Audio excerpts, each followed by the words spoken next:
सरकार द्वारा कोरोना को हराने की इस जंग में लगातार जारी है दिल्ली को सैनिटाइज करने का काम।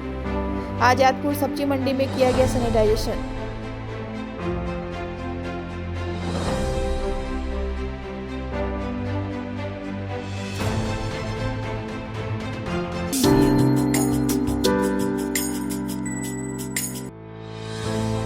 दिल्ली वासियों, दिल्ली में लॉकडाउन में कितनी ढील दी जाए, इस पर अपने सुझाव देने के लिए बहुत शुक्रिया। 5 लाख से ज़्यादा सुझाव मिले हैं। आपके सुझाव के आधार पर हम केंद्र सरकार को दिल्ली से संबंधित प्रस्ताव भेजेंगे। 2 दिन पहले मैंने दिल्ली के लोगों से सुझाव मांगे थे कि 17 तारीख को लॉकडाउन ख़त्म हो रहा है। 17 तारीख के बाद क्या लॉकडाउन ख़त्म कर देना चाहिए या लॉकडाउन में कुछ ढील देनी चाहिए? अगर ढील देनी चाहिए तो कितनी ढील देनी चाहिए?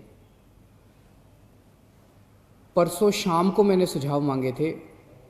एक ही दिन का टाइम था। एक दिन का टाइम इसलिए था क्योंकि सोमवार को प्रधानमंत्री जी ने देश के सभी मुख्यमंत्रियों के साथ मीटिंग की थी और प्रधानमंत्री जी ने सभी मुख्यमंत्रियों को कहा था कि भाई आप अपने राज्य में 17 तारीख के बाद कितनी ढिलाई चाहते हैं, अपना प्रस्ताव मुझे 15 तारीख के पहले पहले भेजिए। आज 14 तारीख है, हम आज शाम तक अपना प्रस्ताव भेजना चाहते हैं।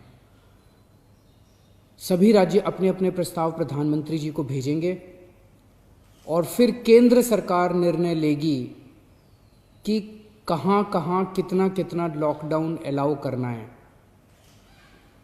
दिल्ली के अंदर कितनी ढिलाई दी जानी चाहिए, ये हमसे सुझाव मांगे केंद्र सरकार ने। मैंने तय किया कि ये सुझाव किसी एसी कमरे के अंदर बैठ के नहीं होने चाहिए। जनता से पूछना चाहिए, एक्सपर्ट से पूछना चाहिए, डॉक्टर्स से पूछना चाहिए कि क्या होना चाहिए। इसीलिए मैंने परसों जनता से सुझाव मांगे। 24 घंटे का टाइम था। कल शाम को 5 बजे तक का टाइम था क्योंकि हमें भी टाइम चाहिए था पढ़ने के लिए। और 24 घंटे में आपको यकीन नहीं होगा जान के कि 4.5 लाख व्हाट्सएप मैसेजेस आए हमारे पास, 10,700 ईमेल आए और 39,000 लोगों ने फ़ोन करके अपने सुझाव दिए। तो मोटे मोटे तौर पे 5 लाख से ज़्यादा सुझाव हमारे पास आए हैं। बहुत अच्छे अच्छे सुझाव लोगों ने भेजे हैं।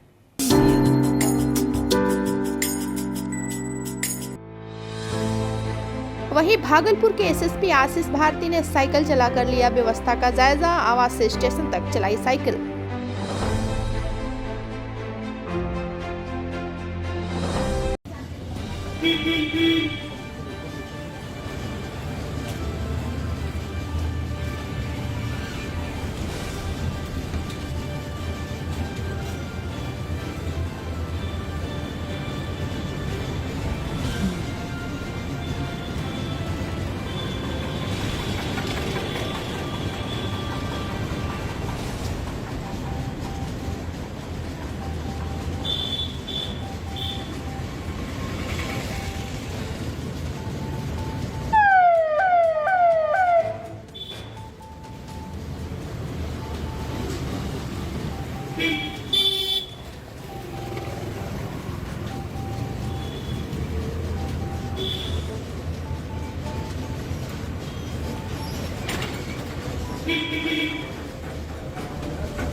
वायरस से महामारी से प्रभावित गरीब एवं मजदूर विरोधी केंद्र एवं राज्य सरकार के खिलाफ 1 दिवसीय धरना भागलपुर जिले के श्री रामपुर गाँव में प्रदेश महासचिव डॉक्टर चक्रपाणी हिमांशु के कार्यालय में दिया गया, जिसकी अध्यक्षता प्रदेश महासचिव डॉक्टर चक्रपाणी हिमांशु ने किया।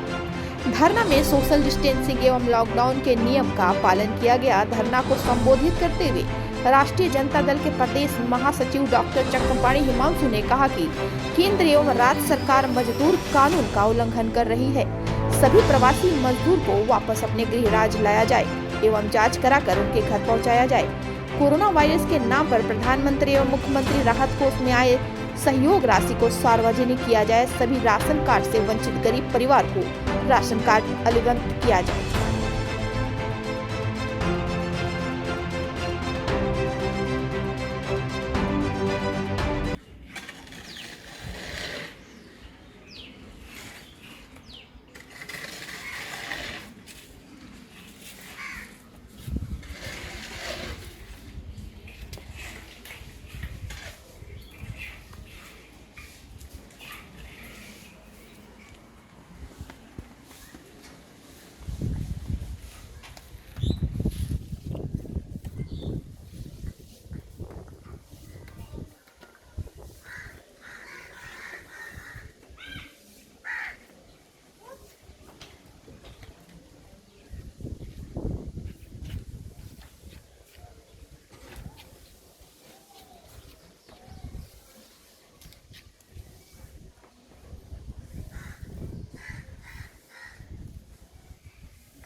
ये धरना का क्या उद्देश्य है? आज हम लोग पूर्व घोषित कार्यक्रम के तहत केंद्र राज्य सरकार के मजदूर विरोधी नीति के खिलाफ में आज 1 दिवसीय हम लोग का धरना है। धरना का मुख्य उद्देश्य है जितने भी बिहारी प्रवासी मजदूर हैं सभी को वापस लाया जाए, सभी को डॉक्टर से इलाज का उसका समुचित इलाज करा करके 14 दिन जो है उसको रख करके उन्हें जो है उसको घर भेजा जाए। दूसरा हम लोग का सवाल है कि जितने सारे गरीब परिवार के लोग हैं जिनको राशन कार्ड नहीं बना है उनको राशन कार्ड मिले। तीसरा सवाल ये है कि हमारे यहाँ लाखों मजदूर पड़े हुए हैं, उनको रोजगार नहीं मिल रहा है, उनको रोजगार क्यों मुहैया कराया जाए। ये सरकार घोषणाएं करती है कि हम सभी को गेहूं चावल और दाल देंगे। इनको जो है जिनको राशन कार्ड है उनको केवल अभी चावल दिया जा रहा है, गेहूं और दाल इनसे नदारत है। ये सरकार प्रत्येक दिन घोषणाएं करती है, कोई भी कार्य इसका जमीन पर नहीं दिखाई पड़ता है। प्रधानमंत्री जी और मुख्यमंत्री श्री नीतीश कुमार जी से हम लोग मांग करते हैं कि कोरोना महामारी के नाम पर जितने सारे राहत पैकेज आपके पास आए हैं उनको आप सार्वजनिक कराएं, क्योंकि आपके कार्यकाल में केवल घटोला हुआ है। चाहे आपके कार्यकाल में सृजन घटोला हो, चाहे विकास योजनाओं में लूट का घटोला हो, चाहे मनरेगा घटोला हो, चाहे 7 निश्चय घटोला हो, ये सारे इनके कार्यकाल में हुआ है। ये सार्वजनिक नहीं करते हैं। इनके जो है स्वास्थ्य व्यवस्था बिल्कुल लचर है, कोई इनको जो है देखने वाला नहीं है। मुख्यमंत्री पटना में बैठ करके केवल बयान जारी करते हैं।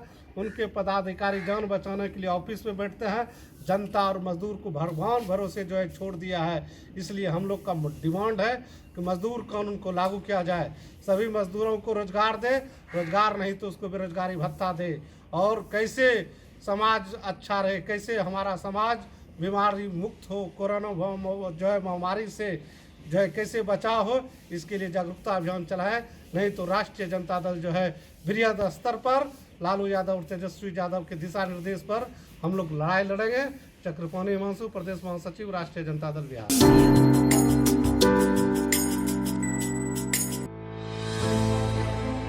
जनता दल यूनाइटेड के राष्ट्रीय अध्यक्ष विकास पुरुष बिहार के लोकप्रिय यशस्वी मुख्यमंत्री माननीय नीतीश कुमार जी ने धर्मपत्नी स्वर्गीय मंजू सिन्हा की 13वीं पुण्यतिथि पर युवा जनता दल यूनाइटेड बेगूसराय परिवार की तरफ से सादर नमन एवं भावभीनी श्रद्धांजलि दी।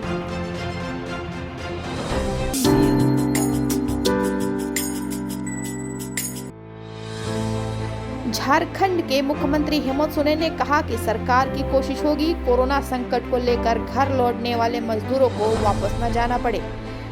अभी करीब 4 लाख लोगों ने झारखंड सरकार के प्रवासी मजदूर वाले ऐप में रजिस्ट्रेशन कराया है। 2 लाख से अधिक लोग पैदल एवं अन्य साधनों से बिना रजिस्ट्रेशन वापस आ चुके हैं, जबकि 1 लाख से अधिक लोगों को सरकार के प्रयास से भी वापस लाया गया है। दूसरी ओर प्रवासी मजदूर को लेकर कोई विश्वसनीय डाटा नहीं है, फिर भी एक अनुमान के अनुसार झारखंड के लगभग 9 से 10 लाख लोग मजदूर करने के लिए अन्य राज्यों में जाते हैं। झारखंड की कुल आबादी 3.25 करोड़ के करीब है, मतलब करीब 3.5% लोग रोजगार के लिए अन्य राज्यों पर निर्भर है। झारखंड के इन 10 लाख लोगों को रोजगार के लिए बाहर नहीं जाना पड़े, इससे पहले जरूरी है सोचे कि पलायन का कारण क्या है। विभिन्न राज्यों में फंसे हुए हमारे झारखंडी प्रवासी मजदूर, आम नागरिक, सभी लोगों से मेरा निवेदन और अपील है कि कृपया आप सभी लोग जिस तरीके से मौजूदा हालात में लोगों को अपने अपने घर जाने का एक उत्सुकता जगी है और लोग अपने अपने घर पर जाना चाह रहे हैं, झारखंड सरकार ने पूरे देश में विभिन्न राज्यों से संपर्क स्थापित किया है। हमने कई ऐप लॉन्च किए हैं, कई सहायता नंबर भी जारी किए हैं। आप लोग उसमें अपना नाम रजिस्टर कराएं और सरकार विभिन्न राज्यों से अपने प्रवासियों को राज्य में लाने का संकल्प लेती है।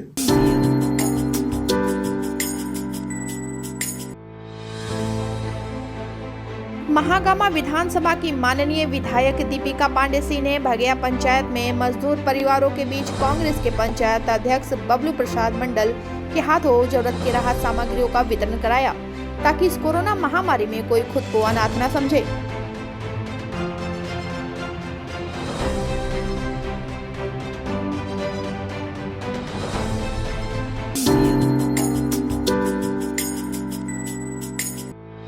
उपायुक्त महोदया गोड्डा श्रीमती किरण पासी के निर्देशानुसार कोविड-19 के सबबाद प्रसार के बचाव और रोकथाम के लिए 14 मई 2020 को कार्यपालक पदाधिकारी नगर परिषद गोड्डा राजीव मिश्रा की उपस्थिति में नगर परिषद कार्यालय में कर्मियों के द्वारा गोड्डा कॉलेज गोड्डा में प्रवासी मजदूरों के नियंत्रण कक्ष, प्रवासी मजदूरों को ले जाने वाली बसों को साथ ही साथ पंडालों को सैनिटाइज के जरिए सैनिटाइज किया जा रहा।